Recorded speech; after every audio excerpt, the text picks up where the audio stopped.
өглөө босохоор нэг л тийм таагүй байна да, чанаргүй л унтчлаа гэдгээ хэмтсэн хэмжээгүй ер нь мэдэрнэ. Тэгээ хүмүүсийн хамгийн түрүүнд хийдэг зүйл бол эмээ санардаг. Эмээ санжаас сайн унтуулдаг, нойр сайн хүрэгдэг зүйл юу байна гэж асуудаг. Тэгэхээр энэ дээр болохоор одоо хүмүүсийн донд тархсан мэдээл бол мелатонин хэрэгэлсэн хүмүүс нэлээд ирдэг. Мелатонин гэдэг бол тархины боргоцоо биес ялгардаг нойрны даавар юм. Хүний биед бол 21 цагаас эхлүүлээд шөнийн тэг цаг хүртэл байглаасаа ялгардаг даавар. Энэ дааврыг гаднаас байнга бэлэн өгөөд уугаад байх юм бол тархины боргоцоо бие маань энгийн үгээр тайлбарлах юм бол залхуураад мелатонины халгаралтыг бууруулцдаг.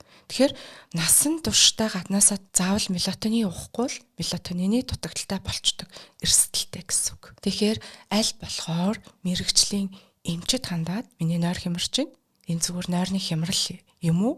Үнэхээр онш тавигдахаар нойрны эмгэг гэдэг зүйлтэй тулгарч уу? Ямар төвшний эм уух хэрэгтэй? Эсвэл нойрны дэглэм баримтлах хэрэгтэй юу гэдгээ нойр хямраад удаагүй байгаа дээрээ мэдчих нь илүү хүнд ашигтай байдаг. Нойргуудад 2-3 жил болцсон. 5-10 жил болцсон. Айл хизээний архаг нойргууд л үүссэн байгаа тохиолдолд эрүүлээд эмчилгээч гэсэн олон сараар үргэлжлэх магадлалтай. 1-2 сар нойр хямарсан. Хэдхэн өдрийн өмнөөс нойр хямарсан гэд хүн хандахаар эргүүлээл нэг 7-10 хоногийн эмчилгээгээр л өөр хэвийн унтдаг боломжтой болдог.